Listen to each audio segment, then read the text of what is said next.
Welcome in, guys. My name is Joe. I'm here as for those of you who don't know me, we'll get to that in a bit, and throughout time, you'll get to learn it. It's an old thing that goes back to me. I'm originally from Hawaii, and it's just a frame of mind or state of mind where, don't turn your bad day into a worse day. In Hawaii, we call it no pilikea. Anyway, I'm here today to start my first podcast, vodcast, whatever you want to call it, stream. And my hope is to keep you guys informed, honestly, be truthful and transparent with the news. We hope to keep you informed. What we're really trying to do is save you some time. And it's, as you guys know, time is the most valuable resource that anyone has. Ask a billionaire on his deathbed what another year would be worth, and I'm sure that you can figure out the answer to that. So time is what we're here to save you, along with truthful and accurate information. We are also going to do, besides a few news stories a week, we are also going to give you some fun and excitement with the NFL starting. We're going to start from week 1. I have a record of not being wrong in a Super Bowl since the Bills lost to the New York Giants back in the 90s. Yes, I'm not kidding. Every time the Super Bowl comes around, we've gone to Vegas, or we've found a bookie, or we've found a bet somewhere, and we've always been right. A lot of it's common sense. A lot of it you can really, as you listen to pundits and experts, it's the eye test, etc., etc. Anyway, we're going to give you guys a little bit of fun with the NFL. It's, again, entertainment only. Make sure that it's legal where you are. Make sure that you can stay within your means. But in any event, we'll give you guys 3 picks a week, and we hope to do 3-0, but hit a running average of 2 out of 3. As you guys know, anybody who does it for a living or does it weekly or emphatically knows that 2 out of 3 and you are rolling. Just to give you guys a quick little note here, and I can show you guys the receipts with my ESPN app here. I won't be giving you guys college, but for shits and giggles this week, as week number 1, because there's no NFL, I went ahead and did a little studying, did the college on 10 games that ESPN put out against the spread. Again, it's always going to be against the spread, the posted spread. And we went 8-2, including we hit Ohio State, Florida State, and Miami. And why I mentioned those 3 is because I believe Miami was, in some places, was like a 1-point dog. That's some of the information I found online. Florida State was a huge dog. They were a double-digit dog. And Ohio State, although ESPN has them as a 2.5-point favorite, I was on listening to a podcast, Colin Cowherd, where J-Mac said that a large bet was put down in Vegas on Texas, and it changed the line to Texas being a 1 or 2 point favorite. So if that's the case, anybody that understands betting, really quick, if you had a 3-team parlay that pays about 6-1 in most places, if you went to the window and said, hey, give me Ohio State money line, Florida State money line, so no spread, and Miami University money line if they were a dog, and so whether one was a favorite or all 3 were dogs, it would pay significantly higher than the normal 6-1. I'm not sure what it would pay, but it would be significantly higher, like 12, 14, 15-1, something in that range, maybe more.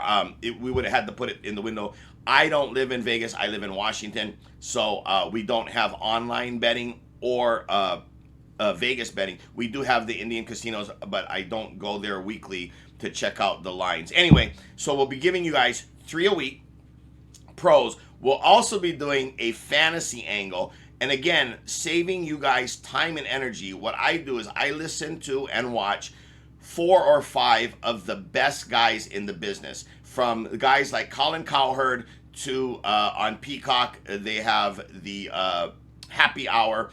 And Barry has built a empire of fantasy back in the days of ESPN. He's gone a little south with his last year, his ride or die being Kyler Murray. But that being said, he is one of the better guys in the business. And what I'm doing is I'm just gathering all this information that you guys who work 40, 50, 60, 80 hours a week, you guys don't have time to do this. So I'm doing it for you, adding a little bit of common sense and obvious Plus, I keep track of anything that's large line moves, late or significant, unexpected stuff, and then we'll put it out to you if I have the information at the time that we do the recording. Finally, and the most exciting part for me is we'll be doing a little bit of something for Pokemon. For those of you who don't understand or know Pokemon, Pokemon is a craze. It's a worldwide thing. And we have a large personal collection that we would like to give away. Yes, give away.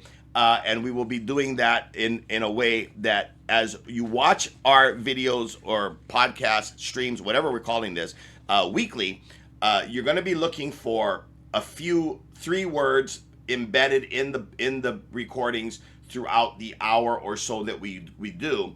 And you'll text those 3 words to a number.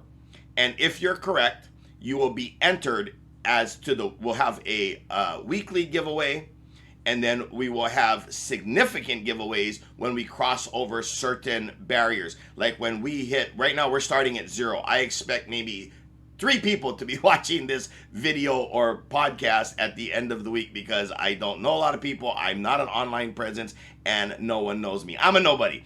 But I'm hoping to change that and get something started here for you guys.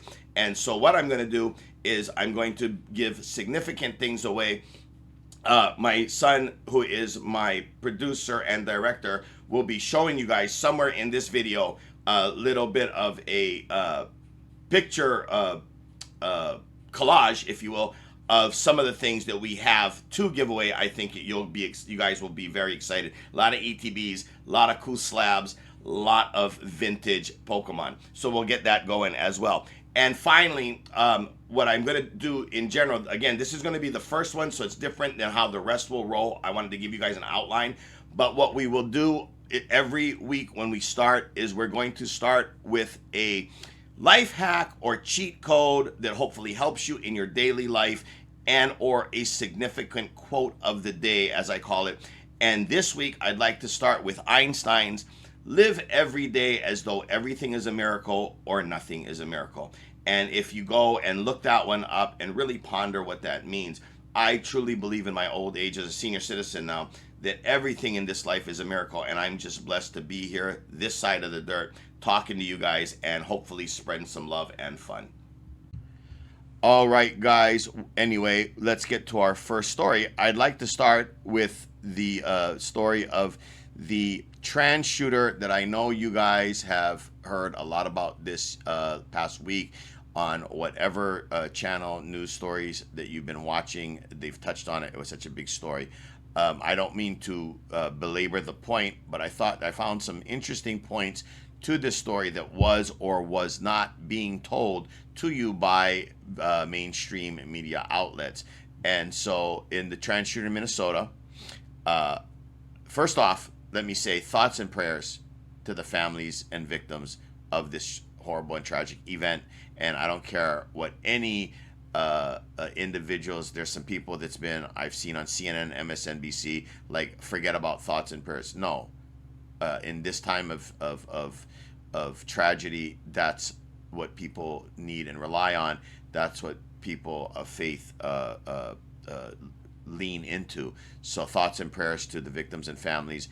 And again, who are we to judge what they need or want in this time of tragedy?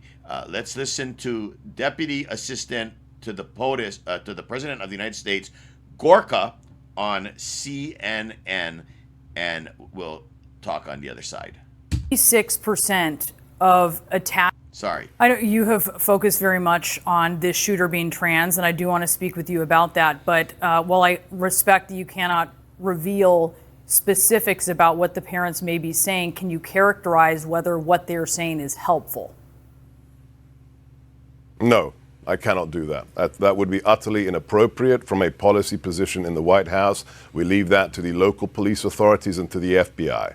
Okay, so let me ask you about this. 96% of attackers when you're looking at the U.S. Secret Service National Threat Assessment Center, looking at 172 mass attacks in the U.S. between 2016 and 2020, 96% were non-trans men. So I know you're focusing on this shooter being trans. The shooter was trans, and that is certainly of note. But are you missing the bigger picture here when you zero in on that instead of more broadly these school shooters as an epidemic? Here comes a fact and check. you perhaps miss the through line that connects them all? Well, no, because your facts obfuscate two things. You are using data based upon the predominant gun violence, which is gang on gang violence with zero ideological content. If you remove all of that, the gang violence on the streets of Chicago, LA, Detroit, then you come down to a much smaller data set. So it's like those who say, gun violence in America causes so many deaths, and then fail to note that the majority of the stats they are using refer to also suicides by gun, which of course is not what we are talking about here today. So let's concentrate on mass shootings at schools, specifically Christian or Catholic schools. Then the data set is wholly different. So don't conflate different data sets just to make a political point. There was an ideological content to this attack. That's what terrorism is. It's not because somebody didn't get the drug deal they wanted. It is an ideological message, whether it was anti-Israel, as in this case, whether it targeted President Trump in its rhetoric, as we saw on one of the magazines written by the perpetrator on that YouTube video, or whether we saw the fact that it was anti-Christian and targeting children. That has nothing to do with gang violence. Let's not mix the two things up. I know you have All right, focused. so that, guys, is... I appreciate that. Give me just a second here while I figure it out here as I'm going. Again, guys, be patient with me. This is my first pod, video cast, whatever you want to call it. Anyway, what he talks about, two things I want to talk about that is exactly why I'm doing this.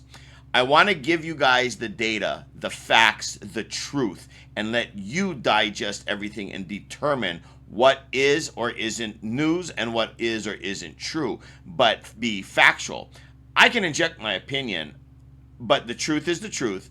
One of the mainstream medias had pushed the narrative that on multiple mags or clips of the bullet, where the bullets are, for those of you who don't understand, it's the long mags or clips that they put into the gun. It carries the bullets.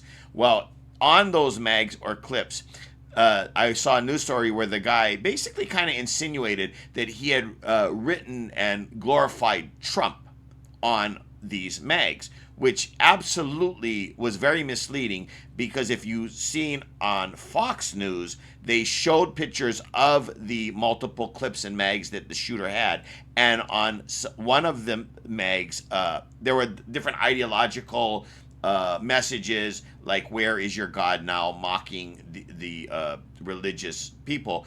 But on one of the mags, it literally said, quote unquote, "Kill Trump." I don't understand why mainstream media doesn't tell the truth anymore and skews everything towards a narrative, mainly for politics. I mean, he also talks about the data points that if you stop trying to skew it, like certain media outlets will cherry pick or manipulate the data. But if we're talking about just fact, like he says, school shootings, Christian, Catholic, that active shooter, that kind of thing, and how many were trying, the percentages go up insanely higher, because you're taking out suicides, you're taking out gang violence, which is a whole different set, like he said, of data points. And so, again, I'll go to something like a news story that got me peeling back the layers of the onion years ago with what I thought at the time was a giant named Leslie Stahl on 60 Minutes. Now, from everything I see on YouTube and in the mainstream media stuff, she's a punchline and a joke. After working 30 years plus to build a reputation and leave a legacy due to, I guess, Trump derangement syndrome would be my best guess, her career is a joke with anyone who's conservative, anyone who is common sense driven, and anyone who is looking for the truth and facts. Because the truth and the facts are what should be journalism is about. So I really don't get it why the media has gone to this place. I will also add a note with you guys really quick that Gorka, in that same interview, but I don't have the clip for it, it comes up about the CNN, how they, again, skew data. And one of the things that he says, forgive me for not trusting outlet who pushed the Russia hoax. This is what got me paying attention. As a common sense American, I started to ask the question to myself, just how does our CIA, FBI, NSA, Special Ops and DOD, and government as a whole, just the whole vehicle of government as a whole in the United States, let a Russian agent that they thought was Russian agent Trump, so they claimed, into the Oval Office and sit behind that desk in the Oval Office and run our country? That doesn't make sense to me.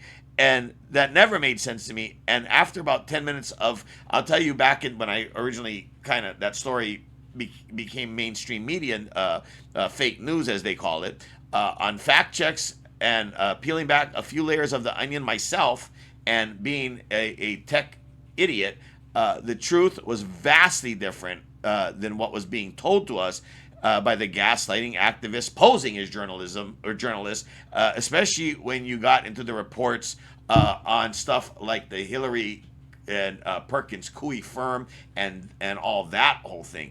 So again, my whole point to this is, again, this is why we're doing this. We want to give you guys truth, fact vetted story, and just what is the facts, and let you guys then digest it and decide. I just have a couple of questions to you guys out there in the chat, which is, how do we keep electing these liars and grifters when it comes to the journalists? I get it that they're backed by money or whatever, but I get that they're leaning left or right, but at that point you're not a journalist, you're an activist. And here's just my bottom line, and I think there's a lot of Americans like me. If you lie to me once, twice, I catch you twice or three times, you're done. I can't trust anything you say, and your legacy, everything that you've worked for, your reputation, your foundation, everything. It's you're a liar or a joke or something in between for me. I can't trust you as a news source, and I will not give it any credence. I don't care what side of the aisle you are on. Don't we all just want to be happy, healthy, safe, and prosperous? Don't we want to start with the truth and just deal with it from there? I mean, I would hope that's common sense for me. All right, guys, moving on to story number 2. It's about something called stolen valor. For those of you who do not understand that, I personally have never had the honor of serving in the military, because when I was 20 years old, actually when I was 14, I got into law enforcement, and I got into something called Explorers with the U.S. Customs, and went from that until I was 21 or 22 years old, or 21, I'm sorry. I stayed with Customs as an explorer, and then a paid employee as an Customs. They have the officers, the lowers, the entry levels called agents. So I was an agent there for a while before I became a Honolulu police officer at the age of 20 in the academy, and then graduated. I had turned 21 and graduated, because you have to be 21 to carry a firearm in our country as a law enforcement officer. Anyway, so I know a little bit about valor, but our military, we can't thank them enough for all that they do for us. And what I wanted to show you guys was a story on a Governor Wes Moore, who was interviewed by a strongly left-leaning ABC News anchor. And let's go ahead and watch that now, and we'll comment on the other side.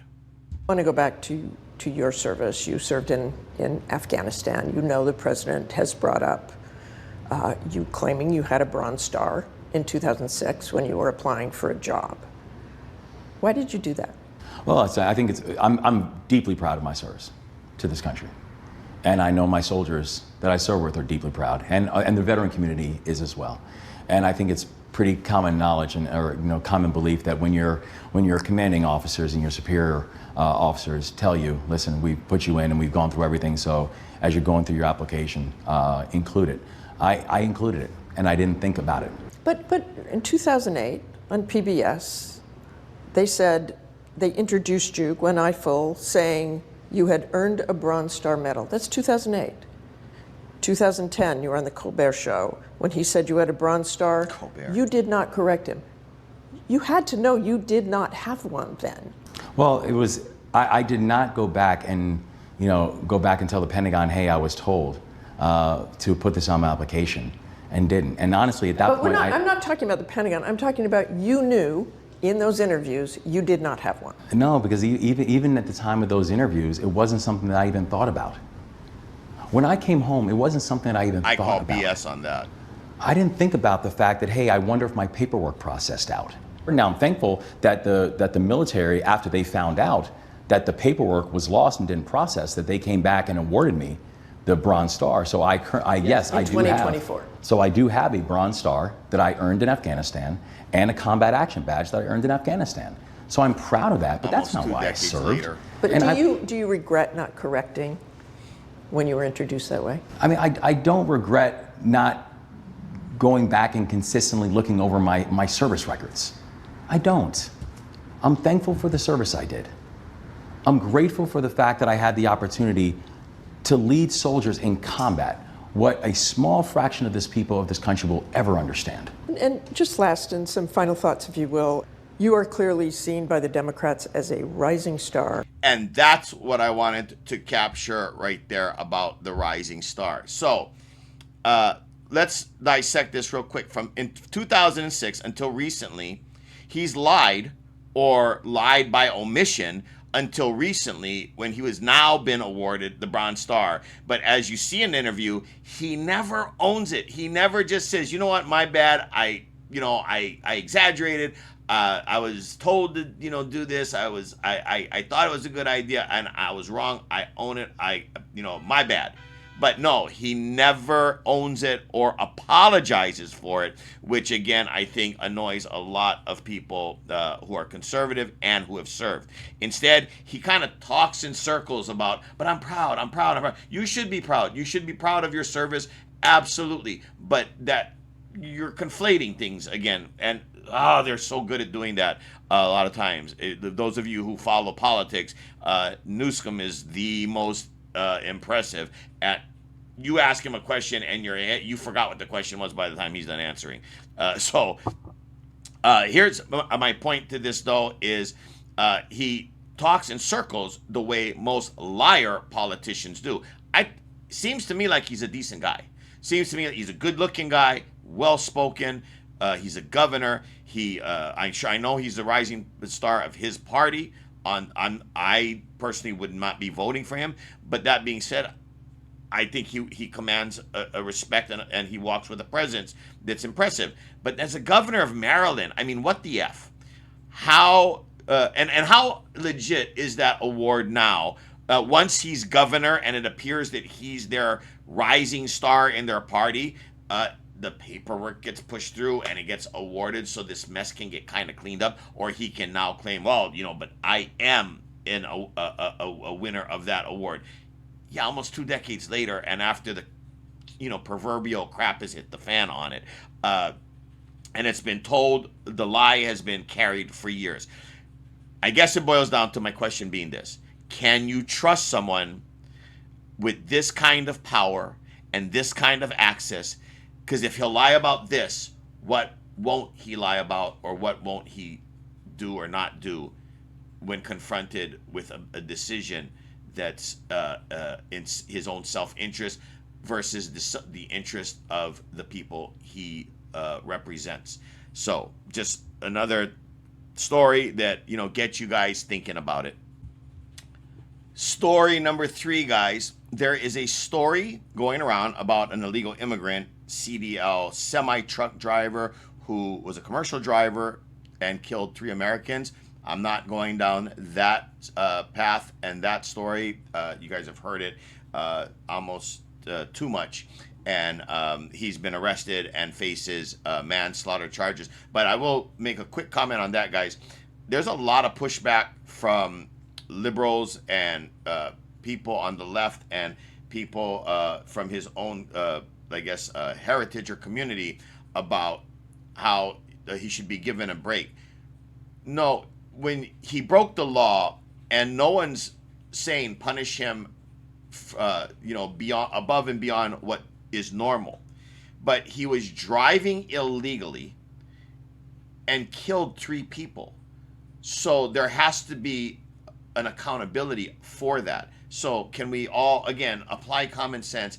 And vehicular manslaughter is what is being applied, and it's fitting, it's the law. And if you're going to do that kind of a job, you have to know that that's a possibility. So again, I don't see what the debate is and how this becomes political.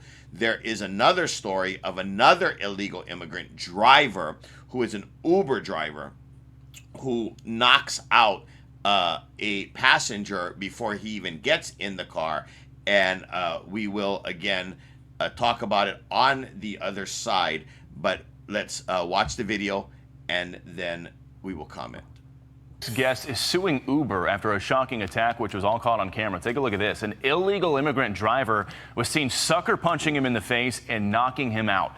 That attack left him hospitalized with a brain injury, and he is now here to join us and tell us all about what happened here. His name is Brian Coble, and he's the CEO of TC Biopharm. Brian, thanks for coming on this morning. We're glad you're okay right now. Before we get into talking about the suspect here, just fill us in on what led up to this. There's no audio in that video, but we see the guy just get out of the car, you're holding your dog, and then he just clocks you in the face. What happened?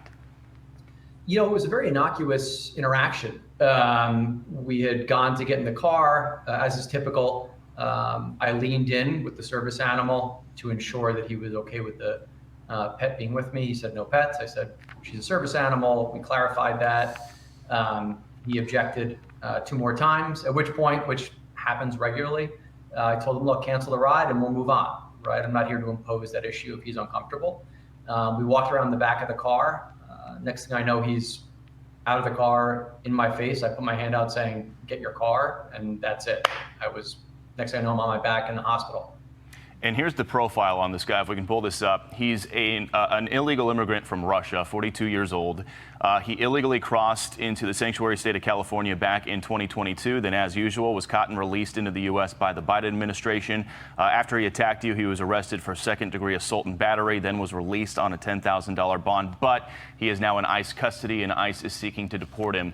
You found all that out after the fact. What was your reaction? You know, I was shocked. Uber is a $200 billion company. When you get in a car with the Uber sticker on it, it carries that brand weight. It carries the trust that you have in that brand. They imbue it into these drivers. So you would have assumed, and I had up until that date, that they do background checks. They vet these individuals, that they've got a stringent process that's difficult to evade. And apparently that's not the case. So, anyway, guys, getting back to so my point on this one is just basically that, again, common sense, but right is right and wrong is wrong, and the law is the law and the rules are the rules. If you don't like our laws or you don't like the rules, advocate to get them changed legally.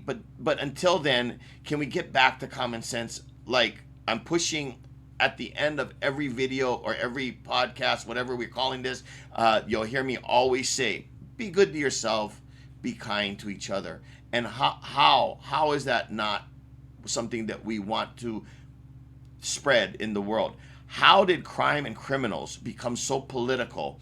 I think we can assume no one wants crime in their lives, in their community, and we don't want crime or criminals to rule our world, our country, our communities, or affect our friends and families. So in this case, again, this guy is here illegally, and he then assaulted a guy that could turn out to be a felon. I mean, the way he dropped and hit his head and everything, I mean, who knows where this is going to go. But and Uber has culpability in this as well, I would think. So again, I'm not a lawyer, so I can't say that for certain. But as a common sense average American, I would think that Uber has some kind of responsibility in this. And on the note of Uber, I want to give you guys one more little like life hack, I guess. And again, you guys know I'm not the most technologically sound guy. But when you're ordering an Uber driver and you use your app and you go ahead and order the car, and then you see, okay, you're matched with Big Bird, and he's in a white Prius, and you see him sitting there, and it appears that he's parked, and 1 minute goes, and it says approximately 4 minutes to get to you, but a minute passes, 3 minutes passes, 5 minutes, 7 minutes, and it's still a 4 minute time because the car hasn't moved, but the car's not moving. So that's one scenario. And before I get to the punchline, the second scenario is, again, order the car. There you got Big Bird in a white Prius, and as you see him, okay, he's 4 minutes away, and then you're watching the drive, or the little car on the app, and now it's 5 minutes away, and then 7 minutes away, and then 9 minutes away, and he seems to be going in the wrong direction. So I used to drive Uber pre-pandemic. I personally have never done this, but I figured it out, and watching other drivers and talking to other drivers, I know what's going on. There is a thing with Uber where if you're in a rush and you order the car, and then, like I said, the first part where the guy just sits there, doesn't move. So it says 4 minutes to you, but you're watching the clock tick, and 10 minutes later, it's still 4 minutes to you, car hasn't moved. You go ahead and cancel that ride and then reorder. You get charged a fee. Now, I don't know what the fee is today, but back in the window I was driving, and this was pre-2019 because it was pre-pandemic, it was like a $5, $6, $7 charge that I would get paid and the person would get charged. But in my case, every single time, it was they ordered the car and I was making my way to them, and like say it was 0 to 5 minutes from the start of the request, and I spent 2.5 minutes trying to get to them, and then they canceled for whatever reason. There's a cancellation fee because I was making the attempt to get there. Again, the ones that don't move, those are the ones that are trying to outweight you, and they're trying to outlast you till you cancel, and then you're going to get charged, and they make $5 without even picking you up, or whatever the fee is now.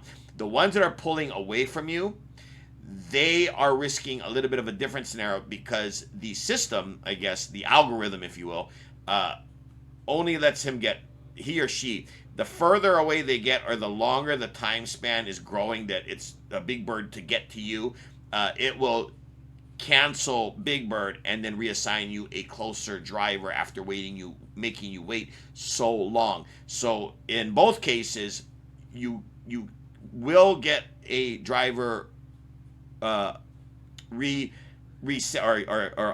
to you, a new driver assigned to you from the old driver playing this game.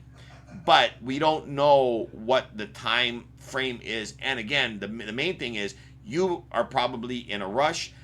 What if you're ordering it for your wife or your kid and they're in a bad area, a scary neighborhood, dark, high crime, whatever? You don't want them waiting there any longer than they need to be waiting, and this adds to that. And so anyway, my advice or hack is this. Take a screenshot of when you order your car.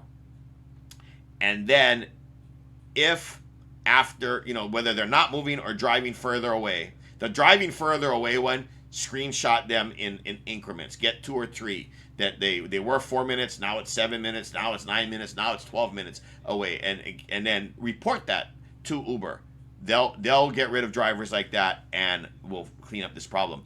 The one that sits there and tries to outweight you, just take screenshots, because your screenshot will show a time on your phone, and if it says 4 minutes to get to you, but you can prove that 9 minutes later you're still waiting for the 4 minute to get to you guy that hasn't moved, that's also reportable. Get them reported. Let's get those guys off the streets from driving Uber, and we'll make Uber a better company, and you guys will be happier passengers. All right, guys, the number 4 story and last news story of the day before we get into the fun of the NFL fantasy and followed by Pokemon. But our number 4 story kind of segues into sports. It is another story about Shedeur Sanders and his excerpt from the one of these guys. His name is Skip Bayless, and he's just an example.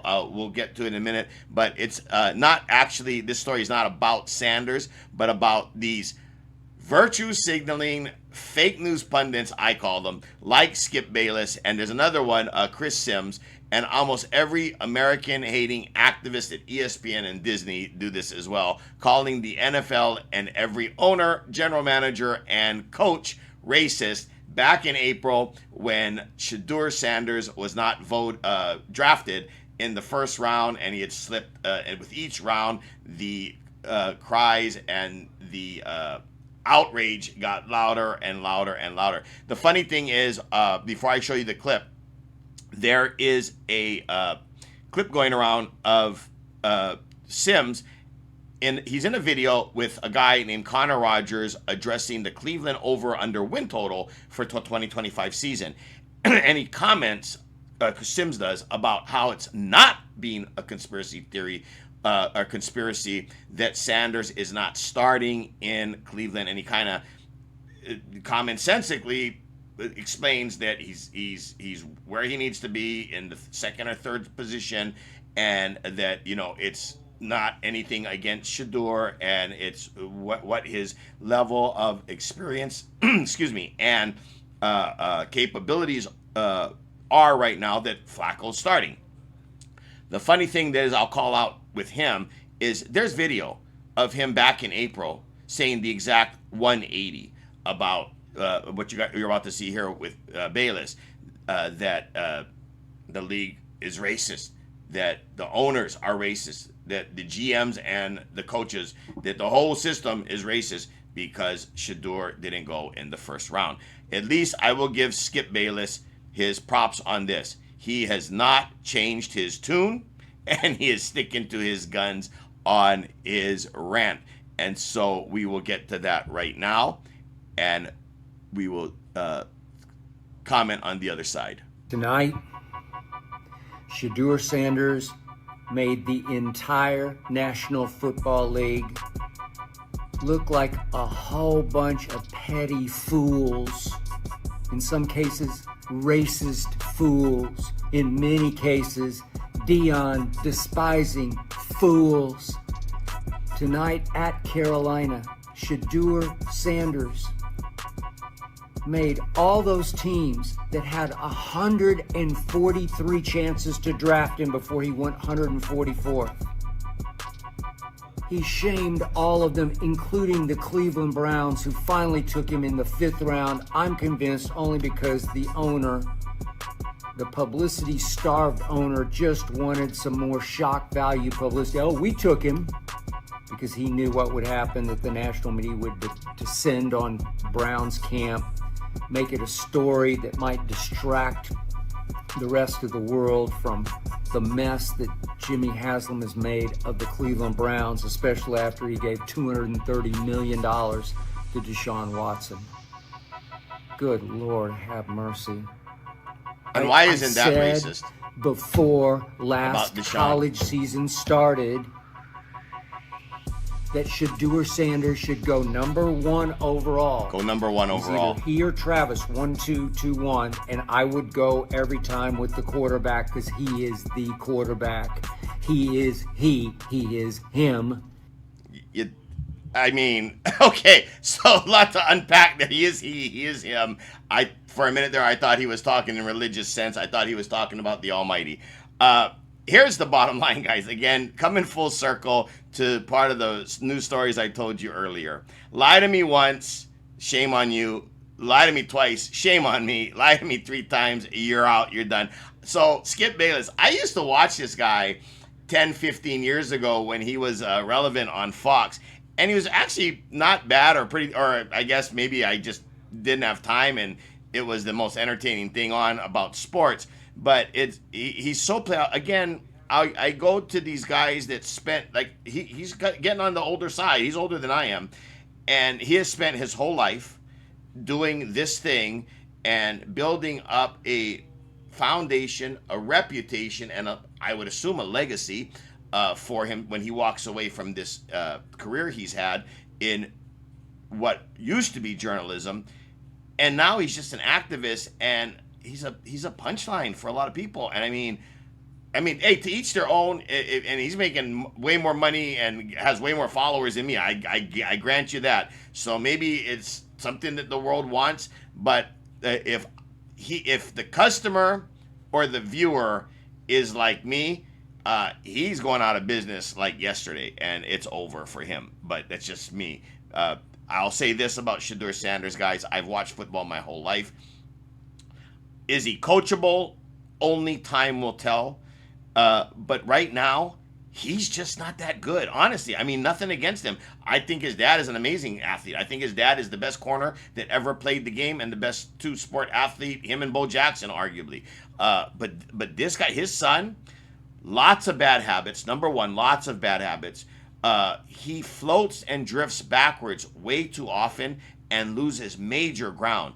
And he isn't as fast as he thinks he is, or he thinks that the NFL players are slower than he thinks they are, because he's used to the kids he was playing like at JDSU in college. But in either narrative, he's going to be taking a lot of, it's a lot of bad habits, and he's trying to turn a lot of stuff into backyard football. And again, just a lot of bad habits. And the eye test, I think, tells the tale that he is not a starting quarterback. He's definitely, to me, not a number one draft choice overall, like somebody like Trevor Lawrence or Caleb Williams or, Patrick Mahomes would be, obviously. But on top of that, you know what? We will see, because the NFL is famous for one thing. They don't care. I mean, you can be criminal to a point. You can have bad reputation. You can do unsavory things. But if you have that talent and you are a winner and you give an organization the best chance to win, especially at a position like quarterback, we've seen it with wide receiver Tyreek Hill, getting these tickets in Miami, and nobody from Miami, really nobody from the organization really caring, because the guy is the fastest receiver in the NFL and catches a mean ball. So, they're willing to put up with so much shenanigans if the talent's there. If Shedeur is a starting number one true, organization changing generational QB type deal, if he's anywhere near what his father was as a corner, but in the position of quarterback, he'll get his shot, and he'll make people like me look stupid, and people like Skip Bayless like a genius. But again, time will tell, and I think the truth is coming sooner rather than later. Okay, guys, back with the sports. Just to kind of cover for you guys, again, this is kind of amateur hour with me. It's our first ever and first week. I want to let you guys know about things that are going to be coming up. So every week we're going to give you guys 3 NFL picks against the spread for fun. It'll be the most current posted line at the time of my recording. I'll give you a good example, guys. Why? Is because this past weekend was the start of the college, where I can show you guys receipts. I have the ESPN app, and I for kicks and giggles, I tried my prowess against the spread on college. But one of the spreads, I was told, and I've heard, there was a major shift. I took Ohio State at home for many reasons. One is because they don't lose home openers. They don't lose at home. Arch Manning had, 2 starts coming into this. I believe he might be one of the greatest quarterbacks that may ever play. Who knows? But at this moment in time in his life, he had 2 starts. And so it was a lot to put on his shoulders to go in there and play the defending national champions in their house with all of that, vibe and everything going on. And it's the opener. And again, kudos to Texas. They hung in there. 14-7 is a close game. But my pick, anyway, was Ohio State. Now, Ohio State, on my pick, was a 2.5 favorite. I was told that late there was a large bet on Texas in Vegas that shifted the line to Texas -1. If that's the case, I picked like 4 dogs, or if you hold out to the best line. My dogs, I took Florida State. I took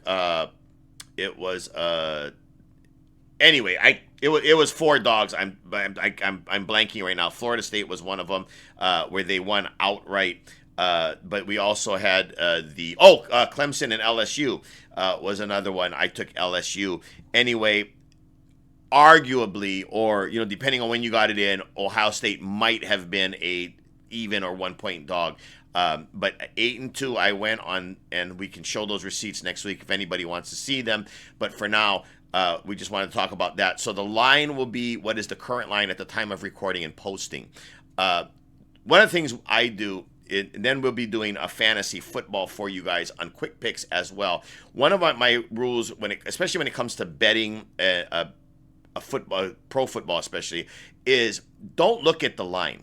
Just look at the game and first and foremost decide who's going to win the game. That was a thing that was taught to me years ago, and it really does hold true. If you can look at a game and not know the spread, so weekly, look at the matchups before they happen or before the lines come out, and just highlight who do you think is the most likely winner of that game. Then, if you're taking points on a lot of them, or some of them, or any of them, that's a pretty good bet. And then on the ones maybe that the lines are really small, like under 3, maybe not bad as well. We'll be doing that. I'll be giving it to you guys this week for free, but it'll be the subscribers plus down the road that will have access to our 3 picks, because we hope will be going 3-0 or 2-1 weekly. But just to give you guys kind of a little bit of a, I guess a little bit of a background, or a little bit of a floor here, a little bit of a preview, I should say. We're going to give you these 3 for free, and then with fantasy is going to be free across the board just for fun. On tons of pundits out there for fantasy. What I'm doing with that is I'm watching all the different pundits, listening to all the different podcasts you don't have time to do. I'm taking all the best guys, or the best current guys. I'm taking all that information that you don't have time to do. Again, time being such a valuable resource. And I will give you guys kind of a summation of what they are doing in general. If there's a conflict, I'll either let you know about the conflict, or I'll leave it out. Like, 2 of the guys, there's 4 guys I monitor, and 2 of them are saying start this guy, 2 of them are saying sit this guy. If there's a conflict like that, I'll either just avoid it altogether, or let you guys know what the conflict is involving. But we're going to be basically doing that so that you guys don't have to, as far as listening and spending all that time. And I'll just cut to the chase here. So like for this year, this week and this year, you guys may have heard certain pundits have what they call a ride or die. My ride or die, straight out and right out of the gate, is Davante Adams. For many reasons, he is durable. He's a target and touchdown target machine. He's now playing for Sean McVay and the Rams, and they have a high-powered offense. Stafford is a deadly quarterback when he's on, as long as his back holds up and he stays healthy. Davante Adams is my ride or die. Even if a second quarterback like Garoppolo has to take over, I still think that Davante Adams is going to be a top-tier receiver. Here's what I really think overall with this ride or die. Davante Adams is going in as early as 3rd rounds, averaging 4th rounds, but as late as 5th rounds. I believe that you can, in 1st and 2nd round, go after your top tier running backs, or if like you have somebody that you can get like a Jamar Chase, great. But to get a tier 1 wide receiver, fantasy wide receiver 1 in the 4th round on average, 3rd early, 5th late, in Davante Adams, that would be a gift. I believe he has what it takes to be a top 5 top 10 at worst fantasy wide receiver, and he is my ride or die. I'm also going to give you guys some what they call Captain Obvious plays. Even though they're top tier guys, Captain Obvious, but these guys I want to go on record as who I think the top tier guys are your best picks, and they are Jamar Chase at wide receiver, Saquon Barkley at running back, Brock Bauer at tight end, obviously, and Josh Allen at quarterback. The thing about it is right there, okay, Captain Obvious, right, I get it, but here's the thing. Last year, I finished 15-1, won my league championship, and my 2 league crushers were Chase Brown, who I got off of waiver wires, I believe, in week like 4 or 5, and never looked back. And I also had Brock Bowers, who I took in the 14th or 15th round in our draft. And what was funny was, at the time, you can go back and watch all the tapes last year, guys. No one was touting Brock Bowers as a top-tier tight end. And it was so hard to find a top-tier tight end last year. A lot of people picked Laporta, and a lot of people took Kelsey and even Mark Andrews. And that killed a lot of people taking Andrews, in the second, third, or fourth round of last year with the start and the whole season he had. But when I looked at Bowers, I was like, look, he's coming out of Georgia. He just won a national championship. He was a target machine, almost to the detriment of the wide receivers at Georgia. And he was being touted as possibly the next Gronk. And yet, for I don't know a lot of reasons, but it seemed like the main reason was because he went to the Raiders. It was just like, well, he'll never see the ball, and I couldn't believe that. It was a gift. I took it and I said thank you and moved on. On the other Captain Obvious ones, as Jamar Chase, does it really need an explanation with Burrow throwing to him and the year he had last year and the last 2 or 3 years he's had? I'll say for Saquon Barkley, I'll say this much. Remember last year, he could have broken Dickerson's record. They sat him out for the Super Bowl, and they went on to win the Super Bowl. So it was rest well spent, as they say.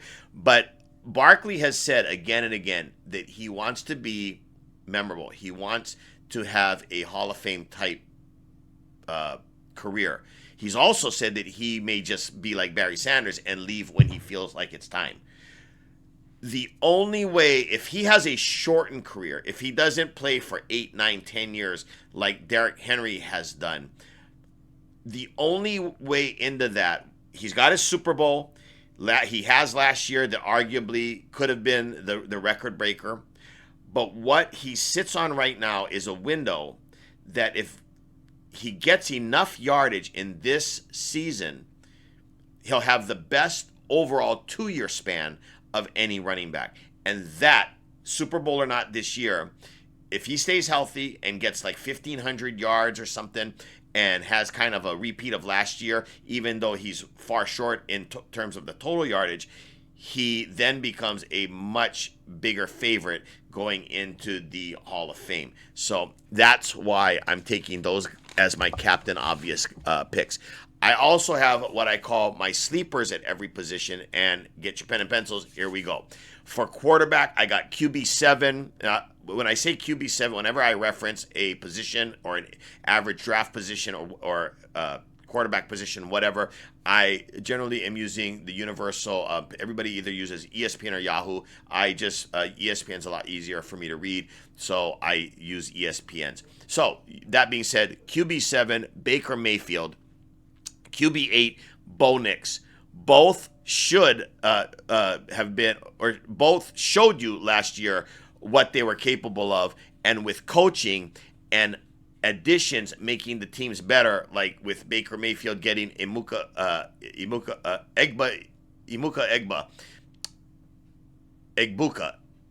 Egbuka. Sorry, I messed up that name, but Emeka Egbuka, getting him from Ohio State. That team's only gotten better.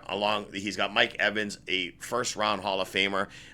Their wide receivers are solid. Godwin, they've got a great offensive line, and he's also got Bucky in the running department. So Baker should have another big year.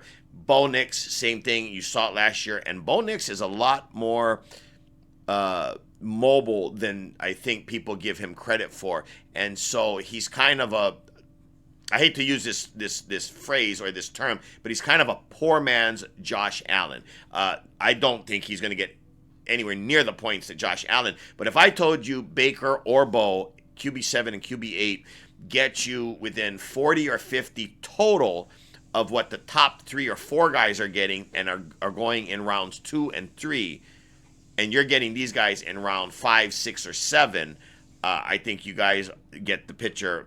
The value is there. For wide receivers, sleepers, I'll reiterate my ride or die, Davante Adams, but he is wide receiver 14. So that is a sleeper in the sense that I am forecasting that if he stays healthy, he has the potential and ceiling to be a wide receiver 1, a definite top 5. I'd almost think that top 10 is goes without saying, but I really believe he could finish top 5. The other wide receiver 30, Jameson Williams, showed you again last year why, Ed, when they show you who they are, believe them. He's a deep threat, big play, top off the defense wide receiver. I'd compare him to the same type of fantasy player as Deshaun Jackson was when he was at his best. And if you guys remember Deshaun Jackson, you guys know what I'm talking about. For the RBs, RB 14, the RBs, as anyone knows, is focused on Chase Brown, Omarion Hampton, for a lot of reasons, but the LA Chargers' depth, why they drafted him, and Hampton looked like he did in college, and LA Chargers, how will they use him? Why did they draft him? Enough said.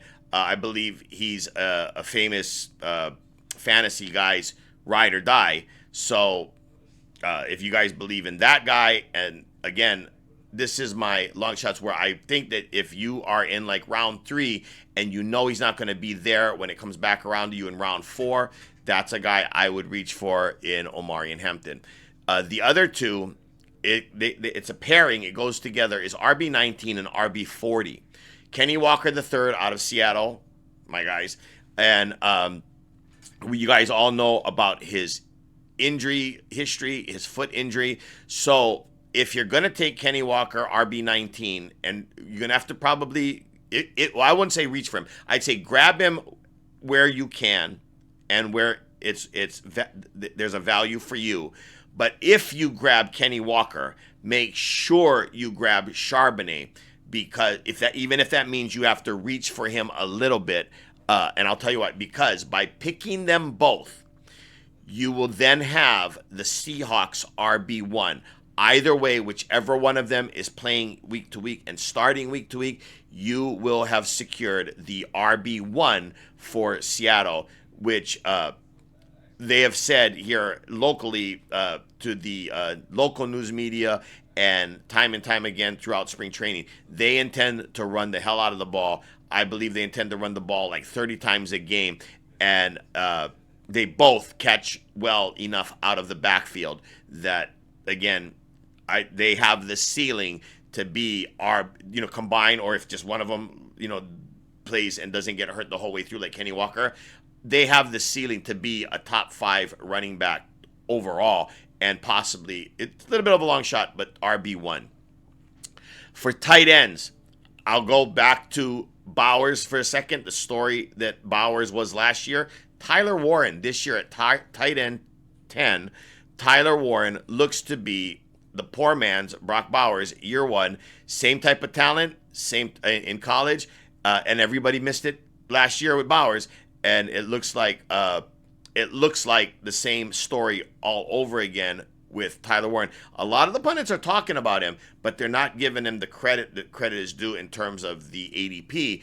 And so he's down here at 10. And if you can get him around where tight end 5 or 6 goes, or if he falls to you to that late or later, that's a gift. That's going to be something that I believe they develop throughout the season.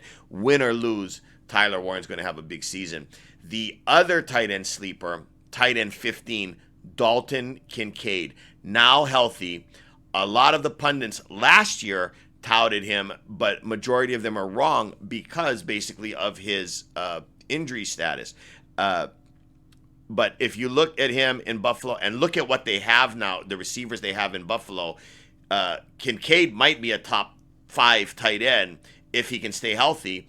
That's kind of the caveat with all these guys, right? If they can stay healthy because they play such a violent game. But with Kincaid, if you think about what everybody thought he was going to be last year and the year before with guys like Stephon Diggs running routes, I mean, they really don't have any big names or any like big deal wide receivers that they're really talking about in Buffalo. Even their running back, they just signed Cook, but I mean, I just think that he could end up being tight end 1 with Josh Allen throwing to him. Lastly, I want to touch on really quick kickers and defense. And I'm not advocating to draft them high or go crazy. What I do want to point out is what no one has ever said and no one is saying is, let me preface it by saying this. If you could get a tight end or a flex guy that would get you guaranteed double digits weekly, would you draft that guy mid-draft, like rounds 8, 9, or 10? So if the player gets you double digits every week, the tight end where everybody's it's so lean, and or a flex position, somebody, an RB3 type thing, a wide receiver 3 type thing, but they got you 10 or more every week, guaranteed. Where would you value that draft? And I would argue people would listen to what people say. They would draft them in rounds 8, 9, or 10. I'm not saying draft a kicker and a defense in rounds 8, 9, or 10. I am putting the value on there are kickers and defenses that I believe this year can get you that kind of stability and those kinds of points. And for this year, I'll go on record, my kicker number 1 is Dallas's Brandon Aubrey. Due to his past history and his ability and the indicator of future performance being based on his past. My number 2 kicker is Chris Boswell due to his, again, history and length. And he's just super accurate. And as you guys know, Pittsburgh is fairly conservative where they'll settle for field goals a lot of times when others won't. And so he gets a lot more opportunity out on the field in every game, and he goes from distance. I do have a third interesting play where there is the Jacksonville kicker. I'm not calling him a sleeper. I'm just pointing out that he got my attention because he's hitting consistently from 70 yards. And he even did one against, I believe it was Pittsburgh, where he hit a 70-yarder. And so if that's the case, how often is Jacksonville going to be kicking 50, 60 yarders in normal weekly games? I don't know, but it's something to keep an eye on. And I believe the kicker's name is Little. But in any event, Cam Little. Check him out. Go watch some video and some tape, see what I'm talking about. But in any event, if he's hitting consistently and they're going for it at 60s and 70s, that's a lot of points for a kicker. So there's that.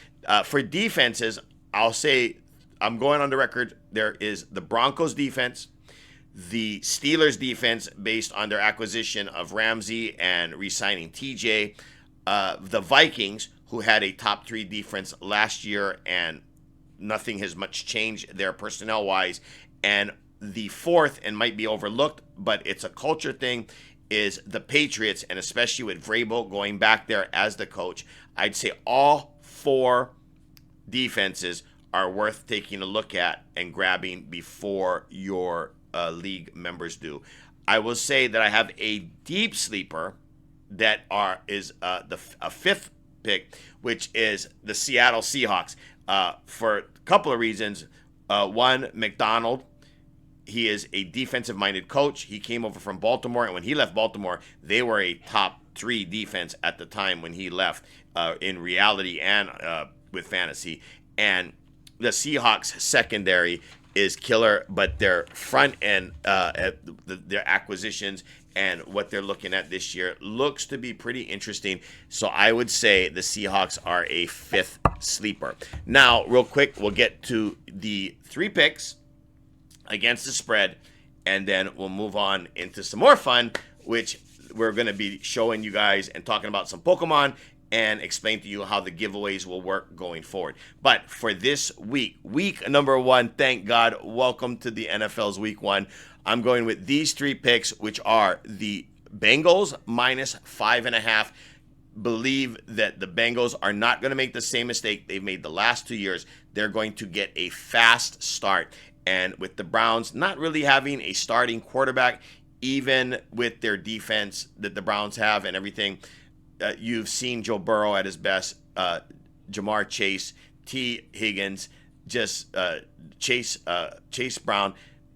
They are going to run up some points, and so the Bengals minus 5.5 in week 1 is a pretty simple. The only thing, they are on the road, but it's a divisional game, so they're used to that road environment.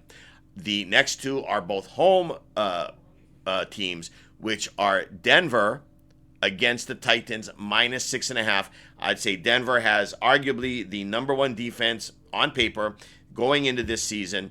You've got a Super Bowl winning coach. You've got a coach and a team with Super Bowl and playoff aspirations. Bo Nix showed you what he was capable of last year. I expect them to only expound on that. The Titans, I expect them to be pretty good this year and better than their win total, but I also think that there's going to be a lot of growing pains.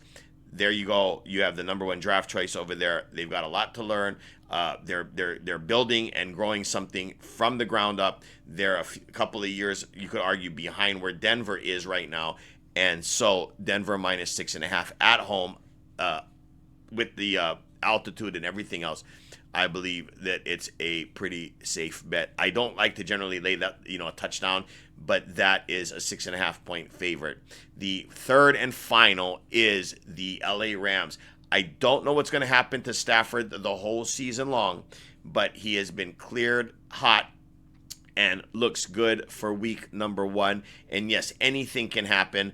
And a lot of people, a lot of experts are saying that the Rams are a true favorite and dark horse to make it to the Super Bowl, but then the whole thing about Stafford's back came into play. So no one knows the future. No one can tell the future. But the LA Rams at home against Houston minus 2.5. And let me preface it by saying I expect Houston to probably win their division. But this is game number 1 against McVay. He's going to have his guys ready for this game. He believes in a quick start. He believes that the first week, the win sets the tone for the season. And so based on that, you're going to want to take the LA Rams at less than a field goal favorite. So that's my 3 picks for this week. Good luck. You guys know that's all just for entertainment and fun. But if you happen to live in a state like Nevada, Las Vegas, or a lot of places now have, like where I live, Indian casinos where you can go and do little parlays and whatnot. And you can also, a lot of states, you can do DraftKings and the other one, DraftKings and FanDuel.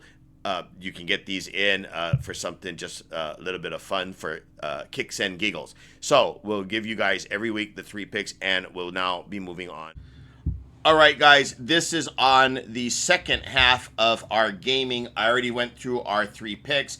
I talked to you about the fantasy, but I also wanted to touch on a gaming aspect pertaining to the NFL. There's a little known, very little talked about, interesting wager in Las Vegas called the Exacta. If I don't know much about horse racing. I know that horse racing has something called an Exacta. I don't know if it's similar, but this one, my son's going to be showing you guys tickets, the actual tickets that we've put in Vegas in August. And what I want to talk to you about is, as you guys seen on the click for YouTube, that it's a way to turn $5 or $10. I mean, you can bet $1, but you can turn a $5 or $10 bet into, I have tickets that'll pay $10, $11, $12, $13, $16,000 on a $5 or $10 bet. Now, I again, yes, it's nuts, but So what it boils down to, basically, the exacta is there are 16 NFC teams, 16 AFC teams. You go 16 squared or 16 times 16. There's a possible 256 possible Super Bowl matchups with the way the NFL is constructed right now. I will tell you guys something funny. When I asked Google really quickly before coming on about how many possible unique matchups are there in the NFL for the Super Bowl, the Google AI actually answered 247. I should have taken a screenshot of that. When I clicked on AI, because that number seemed off to me, because it's like, well, it shouldn't be an odd number.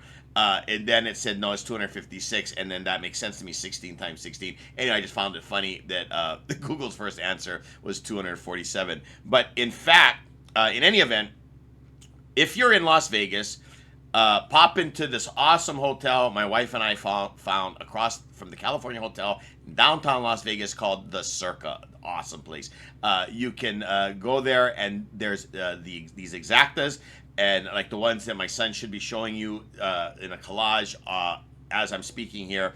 And for kicks and giggles, you can also do long shots on certain teams. Like my wife did one. She asked, who's the worst team? As far as drafting went in April, the Titans picked #1 overall. They picked Cam Ward. And for a $10 bet, she gets a $5,000 return should the Tennessee Titans go on to win the Super Bowl. Highly unlikely, I get it, but man, you got a little bit of pull there for $10, right? $5 gets you $2,500. Again, keep in mind, guys, from week 1, as teams win or lose, the odds are going to fluctuate. The odds are going to change. I actually would suggest that you guys get some of these in. Go maybe to DraftKings or go to like FanDuel, and they might have these available there. I don't know. I will tell you, if you can get in before the season starts, you should get ones like the ones my son's showing you on the screen as I'm speaking. Then, about 2 or 3 weeks in, and I'll give you a perfect example of last year, you'll get a team like Cincinnati that you're like, man, they are so much better than their 0-3 start or 0-4 start. I get it. An 0-3 start, 0-4 start, highly unlikely they're going to make the playoffs. But here's the thing. Get a team like, say, Baltimore, that this isn't going to happen. I get it. I get it. But if Baltimore were to start 0-3, I would absolutely lay a bet on like Baltimore and Detroit, or Baltimore and Philly to meet in the Super Bowl after an 0-3 start. Your odds are going to be much better than you would have gotten before the kickoff of the season, because the Baltimore's one of the favorite AFC teams to make the Super Bowl. So again, my point is, there's a fluidity to this, but we will show you right here on screen some of the exactas that we put in.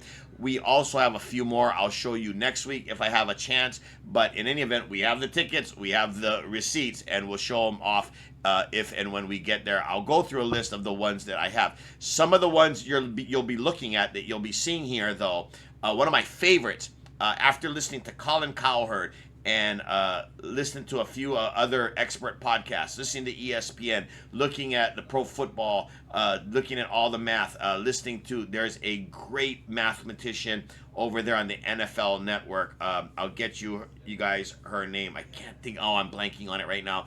But she is amazing. She actually wrote like programs and algorithms for win percentages. She's one of the famous ones over there at the NFL Network that will do like she'll run like 10,000 simulations of the teams and tell you like what is the most highest range of outcomes like for the Super Bowl.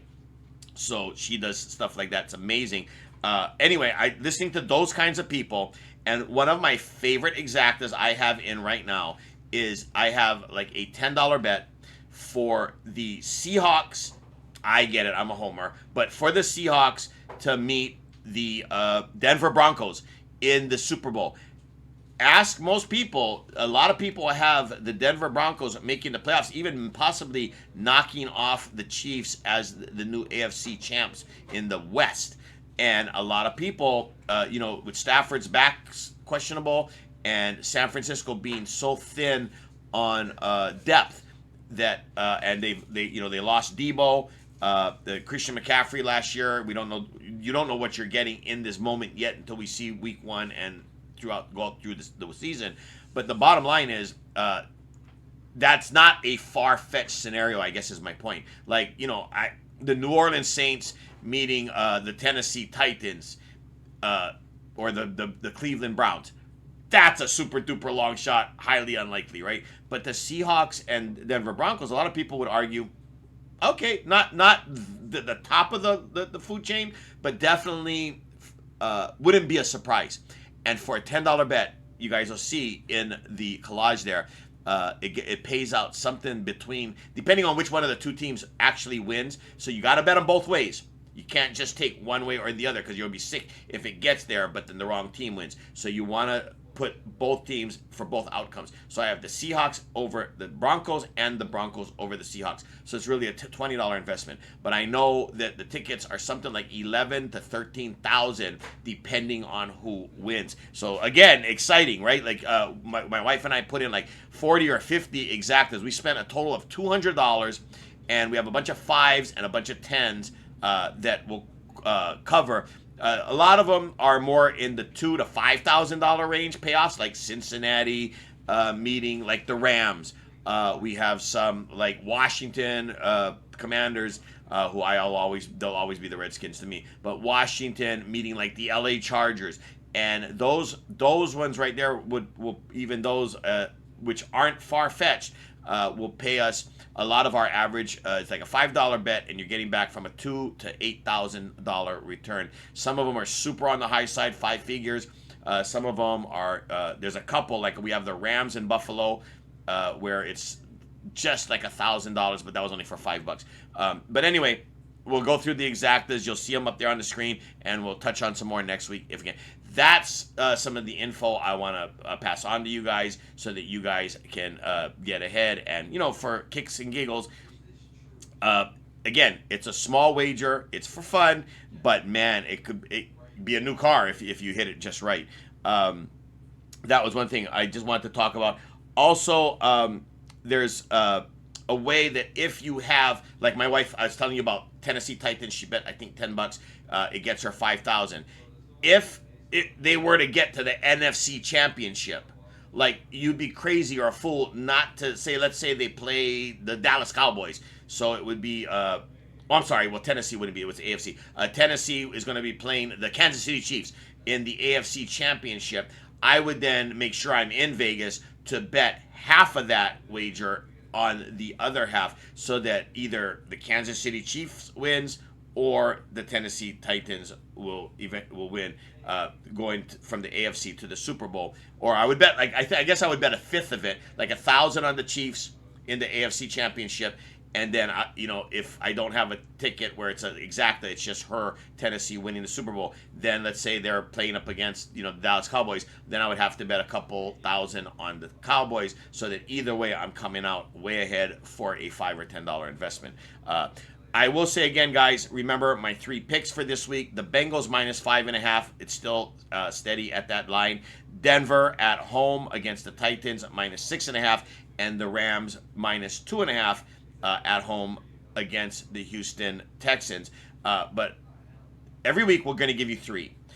Once in a while, we will give you not just the 3. We'll give you the 3, but we will stray and also add maybe an over/under or special situations, and maybe like a 2 or 3 team parlay that we like besides the 3 picks that we'll do as a bonus for you guys. We really want to go with high percentage shots, so we're not just throwing stuff out there to appease you guys, because when it goes 1 and 2 or 0 and 3. It's not fun for anybody. The ones we give you, we've put the most work into. We feel makes the most sense. It's the most common sense, and it's something that all the best out there in the business agree on. And we've collected this data over the week, and then we're passing it on to you. So, and then right now, we'll wrap up that with being the end of our sports section, and we'll get on to our Pokemon giveaways and section. All right, guys, and our last segment of the day, or our last segment, of the day, I guess. It's the Pokemon segment. So I want to touch on a few things. We will be giving you guys something spicy, something juicy, something vintage. What we're going to try to do, so again, we're new, bear with us. This is a whole new thing. When we get up and running, so my son is going to set up a texting system. Basically, what we're going to do is we're going to embed like 3 secret words throughout each podcast or video stream, whatever we're calling this thing. He's going to embed 3 words, or like 3 words. Just call it 3 words. I was going to say 3 clues, but 3 words. And then you'll text that to a number. And if you're correct, then you'll be entered. You'll be automatically entered to win. We don't know if we're going to go weekly or monthly. I kind of want to go weekly because I want to be able to give a lot of stuff away, and it's just really smaller things. And then we're going to do much more significant giveaways throughout if we are so blessed to raise our game and get you guys following and enough people tune in and stuff. We're going to do significant giveaways. Like, for instance, my son is going to be running a collage here where you're going to see a lot of his or a lot of our extra in our private collection, and those are the things we'd like to give away. And so in that case, what's going to happen is we'll do it at certain benchmarks. Don't quote me on this. Again, we'll be more clear in the coming weeks. But it's going to be something like the 10,000 subscriber mark, or after so many hours of views.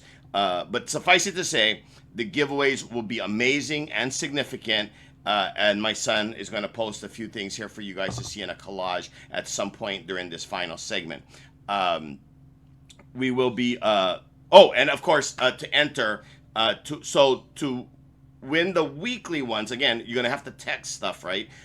For the significant giveaways, the bigger ones, at the benchmarks, we're going to set it up to do where it's like, subscribe, and comment with extra entries for prizes for subscribers plus, which will give you guys information on as in the coming weeks. So bear with us on that. But suffice it to say, you're about to see some interesting stuff. Before I get started any more on the specifics of this week's Pokemon stuff, some respect and some shout outs. So last segment in the sports thing, I was trying to remember the NFL analyst, the female analyst, or analytics. I call her the analytics ninja. That was Cynthia Freeland, and shout out to her. A lot of my YouTube, this has nothing to do with sports or Pokemon, but a lot of my YouTube influence, I guess you will, or who I listen to, who I respect, who I think is doing, making the world a better place. There's a few people I want to give respect to. That's Patrick Bet David, or PBD, Matt Walsh, PokeRev. I'm sure a lot of you guys are familiar with PokeRev, and even a guy named Rattle, who exposes all the fraud, scammers, con artists in our Pokemon community. So shout out to him. As I like to watch all those guys I just mentioned, I get a lot of information from those guys. I like to watch those guys, and I like to give those guys their major respect. So we streamed for about a year, a little bit over, on a little known platform, kind of small, kind of a nobody platform. Nobody plays, for people like me to get their start or starting out. I'm not even going to give them the name, because it's like compared to like Whatnot, which Whatnot has their issues, as Rattle will tell you, but they are a monster platform. The one I was on was really small. There was a tight tight community of really good people. The problem was it was so small. There was a lot of wolves in the den, as they say. So I resigned from there to move on to bigger and better things, and here we are. So when I left, I had a couple of hundred followers, and aloha and mahalo to every one of them. But like anything in life, a few stand out. And I'm talking about genuine, really great people that, whether little or big, one-timers or repeat attendees, I just wanted to give a shout out to these special people. Let me preface it by saying I'm probably missing a couple that I'm forgetting. I had to put this list together on the fly, and apologies for those, but for these good people, and we all know who they are. So I just wanted to give these people, these great human beings, a little bit of aloha. And so shout out to some of my faithful Sinful Sim, who he knows who he is and helped my son out a lot with some guidance. Doc Mo, what's up, Doc? And thank you for your service. My son in Alaska, THC the Danky, he knows who he is. My sister in Arizona, and she's a hottie. Call her Moonstruck, and you and your minion, I hope you guys are well. Yayo 808, brother, mahalos and shakas. Cash 0059, one of the best human beings you guys will ever meet in a stream. The guy is truly a heart of gold and a good person. To him and his son Dominic, aloha and mahalo, brother. Grateful Dad. So Grateful Dad is still, I think, on the platform I used to be on. He is one of the few that you guys can trust, and he is a streamer with honest and honor, and a hell of a guy. He's a dad and a husband, and he's just a great guy. If you guys ever do find him on a platform, Grateful Dad's his name. You guys, that's one guy you can put your trust in. My Canadian brethren, Bacon Egger, TSGLT, and Jables D. Riku with the lunch truck. How you doing, brother? And in Seattle, here where I live, Big Larry, how's the baby daughter? And Scott Seattle. And then we'll move it on. We've got a couple more here that I want to touch on, which are Jay Roxy, my girl Jay Roxy. Very special human being. Well, actually, let me get to these three, and then I'll get to her. John Din, thank you for your service. He's one of our brave firefighters fighting the California fires a few years ago. And then two special guys in Michigan, Iron City and Cool Boyan, two real deal human beings. And finally, but not last but not least, Mirth 3. She knows who she is. She is a very special human being. Anyway, so we'll get on to the Pokemon. So I'm going to show you guys one of the things I wanted to talk about here. So we'll start with this one. And it is the, so it's Gengar Mimikyu. So if you see right there, Google AI. Based on CGC population for English team upset, there are 219 copies of Gengar Mimikyu graded in the Ultra. Now this is by CGC for their population. If you're looking for the population specifically graded as pristine 10, there are 10 copies graded at the 10, but only 2 copies graded at the pristine, and 30. Now that's the part I don't get, where they're talking about 10 copies in a 10 and then 30 copies. Oh, I'm sorry, because that's 30 copies graded as PSA. Never mind. That was about PSA. So that's irrelevant. My point to this article that I'm going to tell you guys is, if you guys look here on the right now, you'll see that a pristine, now this is collector. I should have prefaced it. So this is collector. Collector is an amazing pricing index, pricing guide that the Pokemon community uses, and they're pretty awesome. It's what everybody uses when you go into at shows, when you're making deals, when you're looking up on eBay, whatever. Collector has kind of risen to the top of the mountain, I guess. You know, like they're the 800-pound gorilla. The problem is, if you are going to be that platform or that price guide or that go-to, or you're claiming you're the gold standard, you're what people refer to in a moment when they need the information, you've got to up your game. You better hire some more people. You better do something, because here you can see, so pristine is listed right now on Collector, a pristine CGC pristine at 700 and change, but the same company, CGC 10, has their Gem Mint 10s at a price of 2,400 and change. How is that possible? Pristine it's like a black label for Beckett. You have a Beckett 10, and then you have the black label. Everyone knows the black label is anywhere from the low of 5x to as high as 10x what the normal 10 Beckett is going for or worth. So pristines don't quite have the level of respect that I think they should have, but they are like the black label of CGC. So again, how do you have a pristine worth 700 and change, but a 10, just a regular 10, worth over 2,400?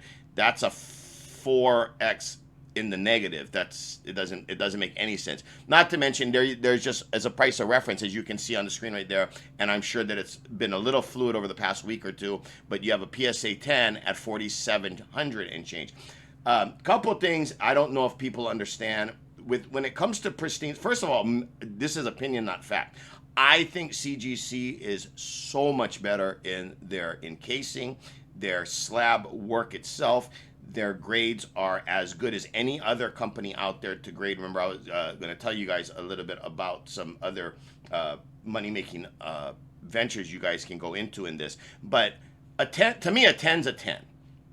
But the disparity between a PSA and a CGC, I don't really get it. I think, just like what I'm pointing out here with the 700 versus the 2,400 with the same company, but a pristine versus regular, I think that there could be some price manipulation going on at higher levels.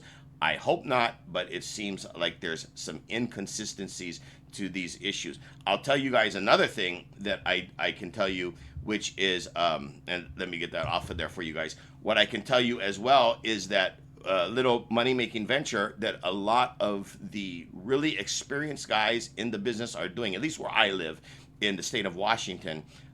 They are buying at shows, dealers and whatnot. They're going and they're buying the CGC 10s at whatever price they're getting. Obviously they're probably going to pay a little less than full value. They negotiate a little bit, but then they take that slab, they crack it open, they send the card to PSA, and consistently get back the same grade, like a 10 for a 10, a 9 for a 9, an 8 for an 8, and they're instantly making easy money. I mean, you don't have to work for the money, you just have to, it's a little bit of a gamble, but like they say, it takes money to make money, and in this case, if you have that kind of money to invest in, like a CGC 9 of something, crack it, and a PSA 9 is worth double. And that's why I'm saying, community, you guys need to get your heads more around this, figure out what is going on in the community, call it out, and because to me, a CGC or a PSA, a 10 is a 10, a 9 is a 9, etc., etc. The one other thing I'll say about pristines, it is possible to get a double grade, or so what I'm referring to is you can take a CGC pristine and send it into Beckett, and as of late, now double check on this before you do it, because this might have changed. Things are always so fluid in this market, but as of about a month ago, you could do what they call a cross grade. So you could send a CGC pristine in the Beckett, and they would take a look at it in the slab, and if it qualified as a black label, I guess they would send you the report or a certificate that it's a black label, but still leaving it in the pristine encasing. So you basically have a cross grade of a pristine and the black label. Now, I don't think that it goes in the other direction, meaning if you have a black label, you can't send it to CGC and they will not cross-grade it for you. So another thing to me that I've always looked at with pristines is that's another reason pristines should be worth a lot more than the platforms like Collector are giving them credit for. Because again, a pristine's like a black label in terms of it tend on edges, sides, corners, and surface and centering, and that's what a black label does. So kind of same for same. So again, just a little bit of a note, guys, for the Pokemon community. I don't know what's going on. I don't have proof of what's going on, but it feels like, with my experience as a detective for a long time, that there may be some price manipulation going on there. Anyway, there's serious lack of current information on the data for stuff like that I can show you. Another one I wanted to show you talk about, again, if you're going to want to be the gold standard Collector, talking about Collector, then you've got to get your pricing correct. So recently, a week ago, I ran this card, because we own this card in a 10. And to my surprise, the card that I'm looking at, showing you guys right now, this Gengar, and it is an e-reader. This one is a PSA 10. Now, Collector, literally a week and I'd say a week and a day ago, so 8 days ago, had it at $49.99, so $1 short of 5,000. Okay, that may be. I don't. Again, they're the experts, not me. But here's the problem. So 2 days ago, 3 days ago, this is September 2nd, as you can see. So 2 days ago, I was telling my son about, oh my gosh, you know, the card that we bought for, you know, a few $100s is now worth $5,000, almost $1 short. And he was like, no way. And so I pull it up on Collector, and as I'm talking to him about it, and I show him, I look, it's like, what the heck? And there you can see, guys, it's now at 2,500 and change, losing about 1,400 in value in a day or two. What happened? Again, if they're going to tout current prices and market conditions and all that kind of stuff, they've got to stay way more on top of this. There should be some kind of report as to why. Is this the last sale? And keep in mind, guys, this too. So this brings up another issue that I'll talk about real quick with like eBay. There is no, that's why you want to take like, you want to look at stuff like what is the last 10, and you want it in a reasonable time frame. Like you can go last 10, but if 2 of them was a year and a half ago, then the 10 doesn't kind of work. So you want to get as many recently sold as possible within, say, the last week to a month is reasonable, especially if you're taking like, you know, more than 5. But anyway, what is very possible and happens all the time in this industry is you'll get a guy that wants to manipulate the price. So he'll go ahead and list, you know, a quick card. It doesn't matter what it is. Let's call it Acme card, PSA 10 on eBay, and current market value maybe $500. Let's call it $500. And then he posts it, but the second he posts it, let's say on a buy it now for, say, let's say $2,000, then his buddy is the guy that bought it for $2,000, payment goes through on credit card, whatever. Now that $500 card, last sold technically, is $2,000. That's price manipulation. It also works in the reverse. Somebody could list a $10,000 card and sell it to his friend for $1. If real quick on eBay, like, hey, I'm on the phone with you. Okay, I'm gonna post it right now, and then boom, and then my point being is that it's very easy for 2 people to manipulate a card's price to a certain extent, very, very small sample size. But that's why do your homework. I recently had an issue where I had looked up a card price and everything, showed the guy the card price from Collector and everything. It was solid at an X price. Sent it. 2 days later, the price went down like $100-something, and then the fallout happened. I ended up eating the loss because that's just how I am. Because the guy just assumed that we were going with the current price, not the price agreed upon. So, you know, there's that. But anyway, so there's a lot of issues with these cards and prices. All I'm saying is, hey, when it comes to Collector, maybe get your guys' a little bit more tight. Here's another one here. Well, I'll show you guys where the Legendary Collection at 900 and change. And then now you look at it over here down below, and it drops down to 500. It's not the hollow at the 4,900. It's the second one up, the PSA 10. It's the hollow of the picture that you see.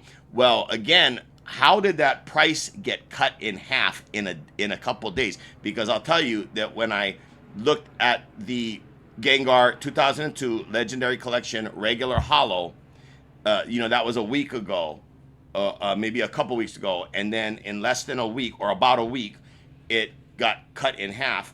And based on what? Based on, is it one sale? Again, Collector needs to tighten up the ship so that we can figure it out a little bit on that. All right, so enough bad news about that. I want to help streamers out a little bit, guys. I used to stream, like I said, for a minute, and so I would like to talk about a couple of other things real quick, and then we will wrap it up. There is a chat etiquette in streams. When you're attending a stream, as the chat, you're one of, I don't know, whether it's 10 guys, a dozen, 20, 30, 50, 100. There's a lot going on. The streamers trying their best. For the honest streamers, guy like Grateful Dad, who I shout out again with the beard. There's some chat etiquette. When I used to stream, I was very fortunate that I had a lot of good people that would come in and out and hang out, and you absolutely are more than welcome to come in and just hang out. And just because you're not spending money doesn't mean you're not welcome to be there. We want you there. You matter just as much as the guys that are buying. But here's the thing. Don't be a Debbie Downer. So I'll preface it by saying this. As people found out I was going on to do this, or I suggested I might do it, this was requested by half a dozen people that used to attend my streams. So I kind of made a point to do this because I have the Instagram's messages saying, hey, if you want to talk about something, talk about this. So anyway, get back to this, the streamer or the chat etiquette. A streamer works his or her butt off to create a setting, a mood, an atmosphere. And if you pop in and we've got things going and we've got a little party going and everybody's happy, and somebody like Jay Roxy is winning the stream and spinning the wheel and just came out with a nice hit or something like that, it kind of sucks the air out of the room if you're one of these two types of people where you pop in and you go, oh, hi everybody, yeah, my dog just died and I just got fired from my job, and yeah, I'm not going to eat dinner tonight because I'm homeless. Like, look, we all wish you the best. I think that the world, most people are good people. They want happiness and they want everyone to be happy. But in that moment, as the streamers work their butt off and the person, one of the chats winning and having a good time, and there's kind of a flow and a roll going, you kind of kill the mood with your dog died. You know what I mean? So maybe think about it before, again, these are acquaintances. These aren't your best friends. That's what family is for. That's what close friends are for. That's what your neighbors and stuff are for. The chat is more of a friendship of like minds looking for that something fun in the moment. And so it's not really the place and time to be letting them know about your dog dying. The other thing that was brought up to me and was begged me to bring up is don't be a beggar when it comes to somebody, again, like, they do a wheel spin and boom, they hit, oh my gosh, they just, it's a $20 spin and oh my goodness, the next thing you know, they won the $500 card and it's awesome. And then somebody says, I wish I could afford a spin, or, oh, hey, buy me a spin. It's really, it's one of those things, it's a gray area, it's like, if you know the person well enough and you guys are tight online and stuff, I guess it's okay to ask for them to buy you a spin and stuff like that. But if you're just kind of like, not able to do it for yourself and always asking the chat or whoever is got the hot hand or whoever is doing well or whatever, again, kind of killing the mood, kind of sucking air out of the stream, kind of killing the streamer's atmosphere, and kind of making the chat person who is you're asking a little uncomfortable. So just a couple of things there that was asked of me to touch on, and I was more than happy to do that. So anyway, yeah, don't be. When I was 9, my mom did something one time where I was like, I remember, people still talk about it to this day, but I literally stormed out of the room telling Mom, don't be a fun spoiler, Mom. Well, guys, don't be a fun spoiler. So anyway, we'll just move on from there. Anyway, guys, in the coming days and weeks and so forth, we're going to have weekly giveaways. What I'm going to do is I'm probably going to be opening stuff on stream here in the Pokemon segment, and I will definitely be giving it away to some lucky person as soon as my son can get that texting line set up. For the more significant giveaways, you guys will see a collage in this thing about stuff examples of things we hope to be giving away in the near future, as long as we're crossing over those benchmarks on YouTube. So excited for all of that. Again, I can't thank you guys enough for tuning in. This is my first one. all 4 or 5 of you that are watching, because I don't expect a large turnout. But thank you so much, guys, for everything that you guys have allowed me to do this last hour and change. Let me close with something I heard decades ago, and I'm not trying to reinvent the wheel, and I believe that greatness should be perpetuated. So to the late Jerry Springer, shout out to him, as he used to say, and I will close with this every time, is be good to yourselves and be kind to each other. And remember, when it comes to our fallen and our service members, all gave some, but some gave all. And thank you guys for weeks 1. Peace out and be safe. We'll see you guys next week.